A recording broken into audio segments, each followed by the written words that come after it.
الحمدللہ رب العالمین الصلاۃ والسلام علی رسولہ الکریم وعلی آلہ واصحابہ اجمعین اما بعد فاعوذ باللہ من الشیطان الرجیم بسم اللہ الرحمن الرحیم شروع کرتی ہوں اللہ رب العالمین کے نام کے ساتھ جو بڑا مہربان اور رحم فرمانے والا ہے۔ محترم و معزز سامعین کرام، السلام علیکم ورحمۃ اللہ وبرکاتہ۔ اس رمضان اسپیشل پروگرام میں آج جو عنوان لے کر آپ کے درمیان میں حاضر ہوئی ہوں وہ عنوان ہے رمضان کا پیغام رجوع اللہ۔ سامعین اکرام، اس عنوان کو جب ہم پڑھتے ہیں تو اس میں دو چیزیں مجھے اور آپ کو نظر آ رہی ہیں، ایک ہے رمضان، دوسرا ہے رجوع اللہ۔ رمضان کی جہاں پر بات آتی ہے، رمضان کا مہینہ چند دنوں کا منتظر ہے جب وہ ہم پر سایہ فگن ہوگا، اور یہ رمضان کا مہینہ میرے اور آپ کے لیے بابرکت مہینہ ہے، جس میں کی جانے والی عبادات کا صلہ اللہ رب العالمین نے اپنے ذمے لے لیا ہے، اور وہ اسے بڑا چڑھا کر عطا کرنے کا وعدہ کیا ہوا ہے۔ اسی کی بنا پر اللہ رب العالمین نے خود اس کے سلسلے میں وقت کے رسول کے ذریعے سے بتایا کہ اس رمضان میں کی جانے والی نفل عبادات اللہ کے دربار میں فرض کے برابر قرار دی جاتی ہیں، اور جو فرض ادا اس رمضان میں کیا جاتا ہے اس کے 70 گنا بڑھا کر اس کا اجر دینے کا وعدہ اللہ رب العالمین نے کیا ہے۔ سامعین اکرام، جب اس رمضان کے مہینے کی میں اور آپ گفتگو کرتے ہیں، بات کرتے ہیں یا پھر اس کا استقبال کرتے ہیں، تو ہم اس میں دیکھتے ہیں کہ رمضان کے مہینے میں بے شمار عبادات میرے اور آپ کے سامنے کھول کر رکھ دیے جاتے ہیں، اور رمضان کے مہینے میں مختلف قسم کی عبادات میرے اور آپ کے سامنے ہوتی ہے۔ جیسے رمضان کے مہینے میں تو سحری سے لے کر افطار تک باقاعدہ طور پر لوگوں کو بھوکے پیاسے رہنے کا ایک ٹارگٹ دیا جاتا ہے۔ دوسرا، زبان کی اس میں حفاظت کی جاتی ہے، زکوٰۃ ادا کی جاتی ہے، صدقہ فطر اس میں ادا کیا جاتا ہے، اس میں سحری کی جاتی ہے، قرآن کی تلاوت بھی کی جاتی ہے، قیام اللیل کا قیام ہوتا ہے، تراویح کا اہتمام ہوتا ہے، تہجد کا اہتمام ہوتا ہے، اعتکاف کا اہتمام ہوتا ہے۔ بے شمار یہ ہماری عبادات ہیں جو رمضان کے مہینے میں سموئے ہوئے ہمارے درمیان آتی ہے۔ سامعین اکرام، ان عبادات کے سلسلے میں جب غور و فکر کرنے کی طرف ہم آگے بڑھیں تو مجھے اور آپ کو معلوم ہوتا ہے کہ یہ رمضان کا مہینہ اللہ رب العالمین نے ٹریننگ کے طور پر انسانوں کو عطا کیا ہے، تاکہ اس کے ذریعے سے انسان کامل طور پر اللہ رب العالمین کا بندہ بن جائے۔ سامعین اکرام، جب ہم تربیت کی بات کرتے ہیں تو تربیت لفظ جو جہاں سے نکلا ہے یہ عربی زبان کا ایک ورڈ ہے اور اسی سے ماخوذ کیا گیا ہے۔ اس کے لغوی معنی ہے بڑھنا یا اضافہ کرنے کے آتے ہیں۔ سامعین اکرام، جب ہم لفظ دینی تربیت کا استعمال کرتے ہیں تو اس کا جامع تصور جو ہمارے دماغوں میں آتا ہے وہ انسان کی ایسی تربیت ہے جس کے جسم اور ذہن کا اس طرح نشو و نما کہ وہ بہترین انسان بن جاتا ہے، اس کو اس دنیا میں بھی کامیابی اور کامرانی حاصل ہوتی ہے، اور ابدی آبادی یعنی اللہ رب العالمین کے پاس اخروی زندگی میں جو مرنے کے بعد شروع ہونے والی ہے اس میں بھی وہ اس سے فیض یاب ہوتا ہے۔ سامعین اکرام، اسلامی تربیت کا مقصد کسی ایک میدان میں کمال حاصل کرنا نہیں ہے، یا اچھا شہری یا کوئی اچھا انسان ہی بننا نہیں ہے، بلکہ اس کے وسیع معنی یہ ہیں کہ آدمی ایسا اچھا انسان بن جائے، چونکہ انسان کا سب سے بڑا امتیاز اس کی انسانیت ہے، اسی لیے بہترین انسان بن جانا ہی اس کی غائیت ہوتی ہے۔ سامعین اکرام، اللہ رب العالمین نے اسی تربیت کے میدان کو میرے اور آپ کے لیے ہر سال رمضان کا مہینہ ہم پر سایہ فگن کر کے اس کا اہتمام کرتا ہے، اور اسی لیے میرے اور آپ کے لیے یہ تمام چیزیں بسہولت آتی ہیں۔ انسان ایک مکمل باکمال مخلوق ہے، اس کو اللہ رب العالمین نے بہت سارے اختیارات ودیت فرمائے ہیں، جس کی غایت اور جو منزل ہے وہ آخرت کی دنیا ہے۔ آخرت کی فوز و فلاح اللہ رب العالمین کا حقیقی معنی میں عبد بن جانا، یا جو ہمارے لیے بندہ بن جانے کے سلسلے میں اللہ رب العالمین مجھے اور آپ کو تربیت دیتا ہے، اور کسی چیز میں اللہ رب العالمین نے اصل تربیت اور اصل ارتقاء روحانی اور جسمانی، دینی اور جو بھی نام اس کو ہم دے دیں، انسان ایک مکمل طور پر بندہ بن جائے، اس کے لیے رمضان کا مہینہ وارد ہوتا ہے اور میرے اور آپ کے لیے تربیت کا سامان کرتا ہے۔ سامعین اکرام یہ جو تربیت کا مہینہ رمضان میرے اور آپ پر سایہ فگن ہونے والا ہے، یہ وہ تربیت ہے جو ہماری جسمانی وجود کی تربیت کرتی ہے، ہمارے جسم میں بخشی ہوئی قوتوں اور صلاحیتوں کی، خصوصاً سوچنے سمجھنے دیکھنے سننے سماع اور بصر اور فواد اور عمل کرنے کی وہ استطاعت تربیت، اگرچہ اس کا بھی ایک حصہ ایک درجہ اپنے ارادے اور کوشش سے حاصل ہوتا ہے، مگر ہم خود کریں یا نہ کریں، چاہیں یا نہ چاہیں، یہ تربیت بڑی حد تک بظاہر خود بخود ہوتی رہتی ہے، اور اس کے لیے رمضان کا مہینہ وارد ہوتا ہے اور اس میں انسانوں کی تربیت کی جاتی ہے۔ سامعین اکرام، دوسری تربیت جس کی ہمیں ہر مقصد کے حصول کے لیے ضرورت ہے وہ ہے دینی تربیت، روحانی تربیت، اس کے لیے رمضان کا مہینہ وارد ہوتا ہے۔ اس میں بے شمار جو ہے عبادات میرے اور آپ کے کرنے کے لیے رکھی گئی ہیں، جس کے ذریعے سے انسان اس میں وہ عمل دکھاتا ہے، وہ جہد دکھاتا ہے جو رمضان کے مہینے میں نظر آتا ہے۔ جہاں ہم رمضان کی تربیت کا استعمال کریں، وہاں ہم دیکھتے ہیں کہ روزہ ہو اور یا پھر افطار ہو یا فطرہ ہو، یہ وہ چیزیں ہیں جس کے ذریعے سے اللہ رب العالمین انسانیت کو تربیت دیتا ہے کہ ایثار و قربانی کے جذبات اس کے اندر پیدا ہوں، لوگوں کے احساسات اس کے اندر پیدا ہوں کہ جو بھوک کی وجہ سے، جو پریشانیوں کی وجہ سے، جو تنگ دستیوں کی وجہ سے انہیں محسوس ہوتے ہیں، وہ تمام رمضان کے مہینے میں اللہ رب العالمین اس روزے کے سروے سے کراتا ہے، اور افطار اور فطرہ کے ذریعے سے اس کے حق کے ادائیگی کے لیے اللہ رب العالمین میری اور آپ کی تربیت کرتا ہے۔ تربیت جہاں میں اور آپ گفتگو کر رہے ہیں سامعین اکرام، اسی روزے کے ذریعے سے، روزہ کہتے ہیں بند جانے کو، روزہ کہتے ہیں رک جانے کو، اسی وجہ سے سحری سے لے کر میں اور آپ افطار تک بغیر کچھ کھائے پیے، ایک قطرہ بھی منہ میں ڈالے بغیر میں اور آپ جو ہے اس میں بندے رہتے ہیں، صبر کستے ہیں، صبر کے ساتھ استقامت کے ساتھ کھڑے رہتے ہیں۔ سامعین اکرام، اس روزے ہی کے ذریعے سے انسانوں کو وہ صبر والی کیفیت اللہ رب العالمین ٹریننگ کے طور پر دیتا ہے، جس میں انسان اس راستے میں جہاں وہ اللہ کے دین کو، اللہ کی سرزمین پہ نفاذ کے لیے جب اٹھ کھڑا ہوگا تو اس کے لیے مشکلات آئیں گی، پریشانیاں آئیں گی، رکاوٹیں آئیں گی، مصائب کا سامنا کرنا پڑے گا اور مختلف قسم کے رنج و الم کا سامنا کرنا پڑے گا۔ ان سب حالات میں انسان کو صبر کی ضرورت ہے، اس کے لیے رک جانے کی ضرورت ہے، اور وہ تمام جو ہے اس رمضان کے اس روزے کے ذریعے سے اللہ رب العالمین اس کی تکمیل کرتا ہے۔ اتنا ہی نہیں بلکہ اللہ رب العالمین اس رمضان کے مہینے میں زبان کی حفاظت کی تلقین کرتا ہے، کیونکہ صرف جسمانی رک جانا نہیں ہے بلکہ روحانی تربیت بھی ضروری ہے۔ اسی وجہ سے تو نبی کریم صلی اللہ علیہ وسلم نے ارشاد فرمایا، جو شخص جھوٹ بولنا اور جھوٹ پر عمل کرنا نہ چھوڑے، ایسے روزے دار کی اللہ رب العالمین کو کوئی حاجت نہیں ہے۔ اور اسی وجہ سے تو نبی کریم صلی اللہ علیہ وسلم نے ارشاد فرمایا، بہت سارے روزے دار ایسے ہوتے ہیں جنہیں سوائے بھوک پیاس کے کچھ حاصل نہیں ہوتا، اور بہت سارے رت جگے ایسے ہیں جنہیں سوائے رت جگے کے کچھ حاصل نہیں ہوتا۔ سامعین اکرام، یہ وہ تربیت کا مہینہ ہے جس میں انسانوں کو زبان پر لگام دی جاتی ہے۔ اسی وجہ سے تو فرمایا گیا کہ تم مجھے زبان کی ضمانت دے دو، میں تمہیں جنت کی ضمانت دیتا ہوں۔ اس پر روک لگانا، اس پر بند باندھنا، اس کو جو ہے قید کر لینا اتنا آسان کام نہیں ہے۔ اس کے لیے انسانوں کو ایک تربیت کی ضرورت ہوتی ہے، اس کے لیے باقاعدہ طور پر ٹریننگ کی ضرورت ہوتی ہے، اور رمضان کا مہینہ روزے رکھوا کر انسان کے اندر تقوی کی صفت کو پیدا کراتا ہے۔ اس کے بعد ہم دیکھتے ہیں ٹریننگ کے ساتھ کہ وہاں پہ زکوٰۃ دی جاتی ہے، زکوٰۃ اور فطرہ، جہاں میں اور آپ صدقات اور انفاق فی سبیل اللہ جو ہے اس میں خرچ کرتے ہیں، جو وقت کے رسول نے اپنے جو ہے ذریعے سے، سنت کے ذریعے سے ہمارے سامنے لے آیا، تو یہ زکوٰۃ انسانوں کے دلوں کے اندر مال کی محبت کو کھینچ کر باہر نکال دیتا ہے، کیونکہ نبی کریم صلی اللہ علیہ وسلم نے ارشاد فرمایا کہ انسانوں کے اگر کسی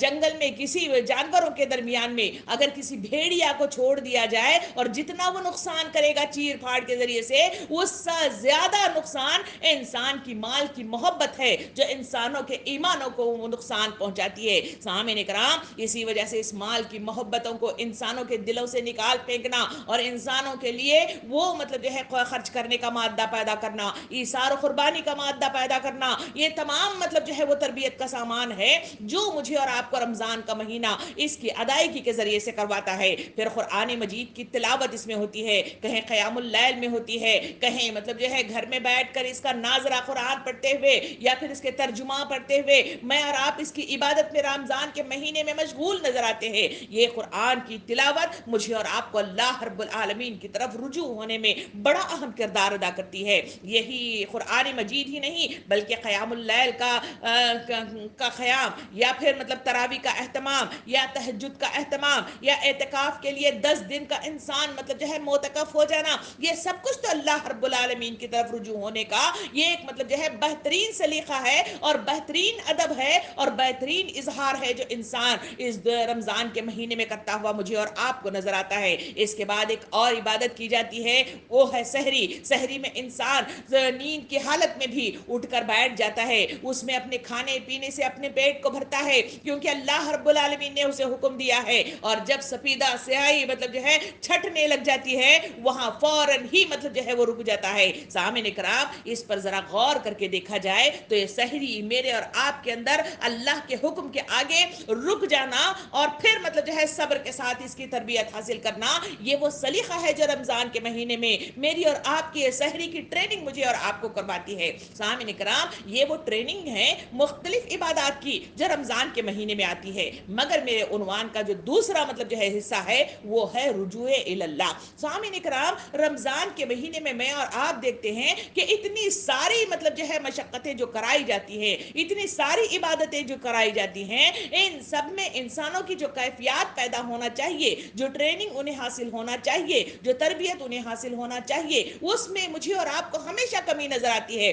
اس لیے کہ رمضان کے مہینے کے اختتام کے ساتھ ہی بالکل مطلب جو ہے ہم ایسے مطلب ہو جاتے ہیں جیسے کورے کاغذ ہیں۔ اس کے لیے ایسی وہ کیا ضرورت ہے جس کے تحت میں اور آپ اس تربیت کو کما حق حاصل کر سکیں اور اپنی زندگیوں میں وہ بہترین نمونہ پیش کر سکیں جس کے لیے اللہ رب العالمین ہر سال اس مہینے کو ہم پر ہر سال مہینے کو وارد کرتا ہے اور اس کے ذریعے سے میری اور آپ کی تربیت کرواتا ہے، اور وہ حصہ ہے رجوع اللہ، یعنی اللہ کی طرف رجوع ہونا۔ سامعین کرام، جب لفظ رجوع اللہ کا استعمال کرتے ہیں تو یہ رجوع اللہ اپنے اندر بہت وسیع معنی رکھتا ہے۔ اس سے مراد گناہوں سے معافی مانگنا ہے، اس سے مراد حقوق اللہ اور حقوق العباد کی ادائیگی ہے، اور اس کی ذمہ داریوں کو اس کے کما حق ادا کرنا ہے، اس کی ادائیگی کی نیت کرنا ہے، اور رجوع اللہ زندگی میں فرائض اور واجبات ادا کرنے اور حرام چیزوں سے بچنے کی پابندی کا ارادہ کرنا ہے، سنن و نوافل ادا کرنے اور مکروہات سے بچنے کا اہتمام کرنا بھی یا پھر اس کی نیت کرنا بھی اس میں داخل ہے۔ اس کے معنی دراصل یہ ہیں کہ رجوع اللہ کا نام ہے نادم ہونے، توبہ کرنے، قصوروں کا اعتراف کرنے، اور انابت کا دوسرا نام رجوع اللہ ہے۔ سامعین کرام، یہی وہ رجوع اللہ ہے جس کے ذریعے سے انسان بہترین ٹریننگ کرتا ہے اور اس کے ذریعے سے وہ سب حاصل کرتا ہے جو رمضان کا مہینہ مجھے اور آپ کو دینا ہوتا ہے۔ اگر ہم وہ صحیح معنوں میں رجوع اللہ نہ کریں، ہم اس کی طرف متوجہ نہ ہو جائیں، اپنی اصلاح کی طرف نظر ثانی اور احتساب اور محاسبہ نہ کریں، تو ہمارے اندر وہ تربیت کبھی نہیں ہو پائے گی۔ ہم ویسے کے ویسے ہی رہیں گے جیسے مطلب جو ہے جانور ہوتے ہیں۔ سامعین کرام، انسان اپنی خلقت کے اعتبار سے نہ فرشتہ ہے اور نہ ان شیطان ہے۔ اپنی تخلیق کی ابتدا سے گناہوں سے کنارہ کش رہنا اور ہما وقت اطاعت الہی میں مشغول رہنا، یہ شیوہ خاصہ ہے فرشتوں کا۔ دائمی سرکشی ہو یا پھر بغاوت اور مخالفت حق کے خلاف، وہ ہے شیطان کا کام۔ دوسری طرف انسان کی طرف اگر ہم آتے ہیں تو انسان سے غلطی کا صدور ضرور ہوتا ہے، لیکن اسے گناہوں کی ترک کرنے اور توبہ کرنے اور رجوع حق کی طرف رجوع ہونے کا صلاحیت اللہ رب العالمین نے اسے نوازی ہے۔ توبہ کرنا شیوائے آدمیت ہے۔ سامعین کرام، جو شخص توبہ کرتا ہے وہ گویا اپنے جد امجد حضرت آدم علیہ السلام سے اپنی نسبت کو درست کر لیتا ہے اور اس پر وہ مطلب جو ہے اس کے تیار ہو جاتا ہے، اور جو شخص گناہوں پر اصرار کرتا ہے یا اس پر پردہ ڈالتا ہے تو گویا اس نے شیطان سے اپنا تعلق استوار کر لیا ہے، اس وجہ سے اس کے اندر وہ تربیت نہیں ہو پاتی۔ سامعین کرام، قرآن مجید کے پنات کو جب الٹ کر میں دیکھتے ہیں تو اہل ایمان کی جو صفات قرآن مجید میں بیان کی گئی ہیں، اس میں پلٹنے والے، لوٹنے والے، اپنی رب کی طرف رجوع ہونے والے، توبہ اور استغفار کرنے والے، تذکرہ کرنے والے، اور اس کا تذکرہ بار بار ان صفات کے ساتھ مومنین کا تذکرہ کیا گیا ہے۔ اور قرآن مجید میں اللہ رب العالمین نے جو اس توبہ کی طرف رجوع ہونے والے یا پھر مطلب جو ہے اپنی طرف اللہ کی طرف رجوع ہونے والے جو پلٹنے والے لوگ ہیں ان کا ذکر کرتے ہوئے بہت اس کو پسند کرتا ہے، کیونکہ یہ ادا اللہ رب العالمین کو بہت پسند ہے کہ بندہ اللہ کی طرف رجوع ہو جائے اور اللہ اس کی مغفرت فرمانے کا سامان کرے۔ یہ وہ بہترین عمل ہے جو اللہ رب العالمین کو پسند ہے۔ اسی وجہ سے تو نبی کریم صلی اللہ علیہ وسلم نے حدیث قدسی میں اس طرح بیان فرمایا کہ اللہ رب العالمین جب کوئی بندہ اس کی طرف پلٹتا ہے اور اسے مطلب جو ہے اپنے ہاتھوں سے مطلب جو ہے ہاتھ اٹھا کر معافی مطلب جو ہے مانگنے لگتا ہے تو اللہ رب العالمین کو شرم آتی ہے کہ وہ اسے ایسے خالی ہاتھ بھیجے۔ اللہ رب العالمین کو ایسے بندے بہت پسند ہیں۔ اسی وجہ سے امام غزالی رحمت اللہ علیہ اس کے سلسلے میں بیان کرتے ہوئے فرماتے ہیں کہ انسان کے وجود میں پہلے شہوت پھر وہ خواہشات کو پیدا کیا گیا ہے، اور جب اس کے وجود میں رچ بس جاتی ہے تو اسے جوہر عقل سے نوازا جاتا ہے۔ عقل کو شہوت کا دشمن بنایا گیا ہے اور ایک خالص فرشتوں کا جوہر ہے۔ عقل کو یہ ہدف دیا گیا ہے کہ وہ اپنے خدا داد صلاحیت سے کام لے کر خواہش شہوت کے اس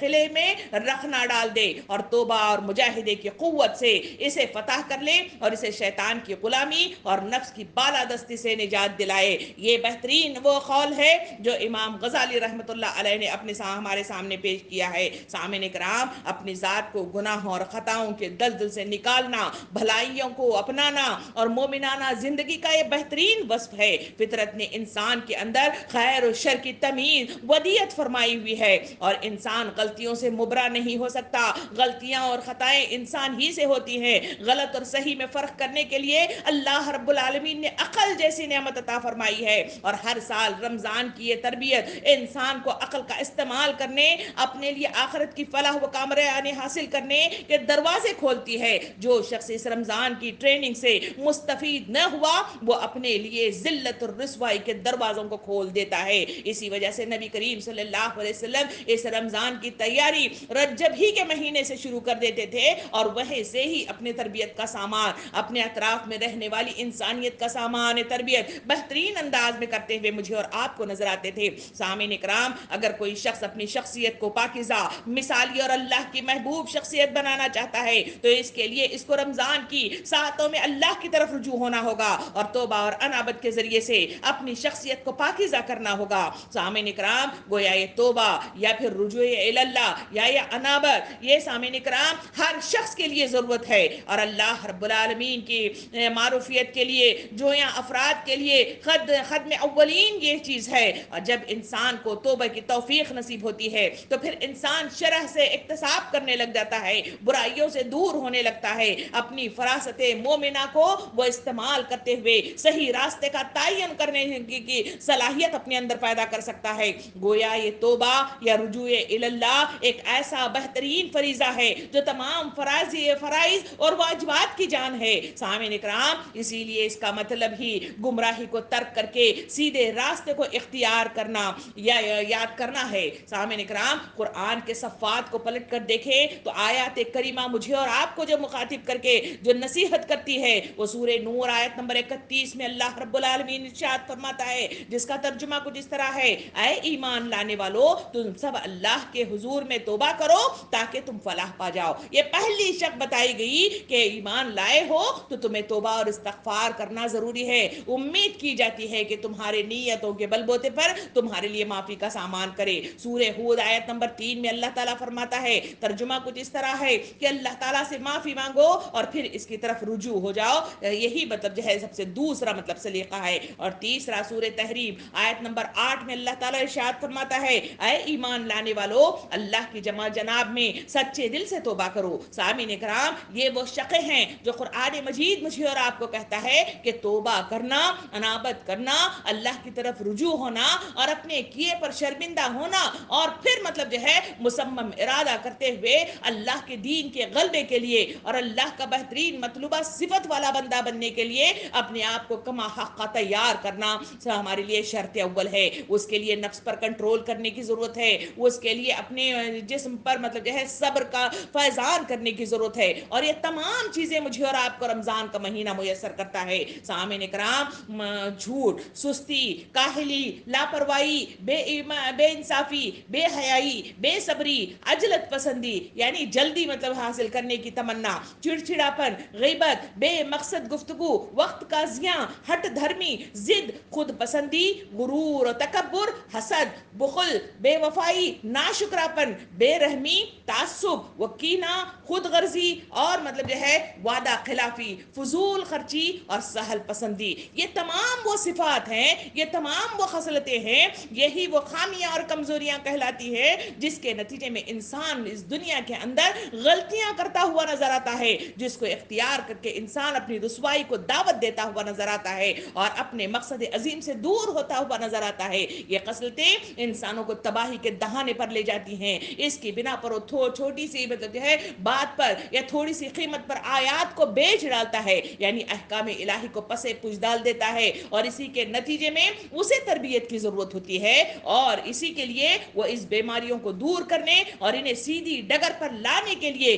اللہ کا بندہ بننے کے لیے رمضان کا مہینہ ایک ٹریننگ کورس کے ساتھ ہر سال ہم پر سایہ فگن ہوتا ہے. سامعین کرام، پورے ماحول کو نیکیوں سے رمضان کا مہینہ بھر دیتا ہے اور پوری فضا کو معطر کر دیتا ہے. جہاں ہر طرف نیکیاں ہی نیکیاں نظر آتی ہیں، ہر کوئی اسی میں مشغول نظر آتا ہے. یہ انسان کی اپنی مرضی ہے کہ اتنا معطر ماحول کے درمیان میں جہاں وہ اپنے لیے فیصلہ کرے گا، وہی فیصلہ اس کے لیے یا تو اچھا قرار ہوگا یا تو مطلب جو ہے اس کے لیے رسوائی اور ذلت کا باعث بنے گا.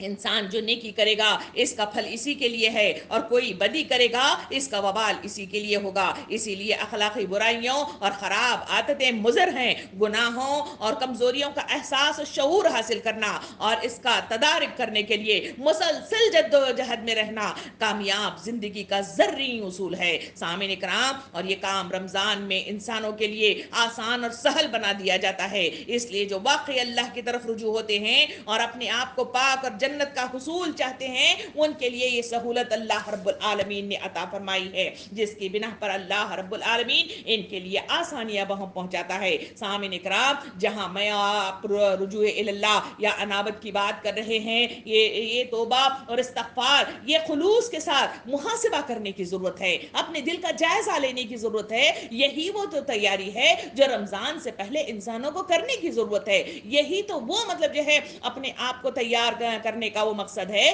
جو رمضان سے پہلے شعبان کے مہینے میں اپنے آپ کو اٹھ کر کھڑا ہو کر مطلب جو ہے تیار شدہ مطلب جو ہے اس کے ساتھ ہم مطلب جو ہے رمضان کے مہینے میں داخل ہوتے ہیں. اسی وجہ سے جو 3 مہینے میں ہیں، رجب، شعبان اور رمضان، یہ وہ مہینے ہیں جہاں رجب میں بیج بویا جاتا ہے، یعنی سوچنا شروع ہو جاتا ہے، اور شعبان کے مہینے میں اس میں کونپلیں نکلنی شروع ہو جاتی ہیں، اور مطلب جو ہے جب رمضان میں انسان داخل ہوتا ہے تو وہاں لہلہاتی فصل مجھے اور آپ کو نیکیوں کی مل جاتی ہے. سامعین کرام، اس کے لیے جہاں محاسبہ کرنا ہے، وہ اس کے لیے لازماً اس سے دل میں نرمی پیدا کرنی ہوگی، کوتاہیوں کا احساس پیدا کرنا ہوگا، پھر طبیعت توبہ اور استغفار کی طرف مائل ہونی شروع ہو جاتی ہے. ہمیں پورے خلوص کے ساتھ اللہ سے اپنی کوتاہیوں کی معافی مانگنی چاہیے اور یہ عزم کرنا چاہیے کہ آئندہ ہم سے کوتاہیاں سرزد نہ ہوں گی. ندامت اور آئندہ نہ کرنے کا عزم ہی توبہ نصوحہ کے ساتھ مجھے اور آپ کو قرآن مجید پیش کرتا ہے. جہاں میں اور آپ دیکھیں سورہ تحریم کی آیت نمبر 8 کی طرف نظر ثانی کریں تو اس میں اللہ رب العالمین نے کھول کر اس بات کو بیان کیا ہے. آئیے اس کا ترجمہ سنتے ہیں. اللہ تعالیٰ ارشاد فرماتا ہے کہ اے لوگو جو ایمان لائے ہو، اللہ سے توبہ کرو، خالص توبہ. بعید نہیں کہ اللہ تمہاری برائیاں تم سے دور کر دے اور تمہیں ایسی جنتوں میں داخل فرما دے جس کے نیچے نہریں بہ رہی ہوں گی. یہ وہ دن ہوگا جب اللہ اپنے نبی کو اور ان لوگوں کو جو ان کے ساتھ ایمان لائے ہیں رسوا نہ کرے گا. ان کا نور ان کے آگے آگے دوڑ رہا ہوگا اور وہ کہہ رہے ہوں گے کہ اے ہمارے رب، ہمارے نور ہمارے لیے مکمل کر دے اور ہم سے درگزر فرما. اور یہ چیز یہ ہر چیز پر قدرت رکھتا ہے. سامعین اکرام، ان آیات کے ذریعے سے اللہ رب العالمین نے توبہ اور استغفار کی طرف مجھے اور آپ کو توبہ نصوحہ کے ساتھ یعنی خالص توبہ کی طرف رجوع کرنے کی تلقین کی ہے. یہ توبہ اور استغفار وہ چیز ہے جو مومن کی شعوری زندگی سے شروع ہوتی ہے اور آخری لمحہ زندگی پر ختم ہوتی ہے. مومن کسی وقت اس سے بے نیاز نہیں ہو سکتا، بلکہ یہ آیت بتاتی ہے کہ استغفار اور اپنی کوتاہی کا احساس جنت کے دروازے تک اس کا ساتھ رہے گا. اور اس آیت میں توبہ نصوحہ خالص توبہ کا ذکر کیا گیا ہے. سامعین اکرام، حضرت عمر رضی اللہ عنہ نے توبہ نصوحہ کی تعریف میں یہ بیان کیا ہے کہ توبہ کے بعد آدمی گناہ کا اعادہ نہ کرے اور اس سے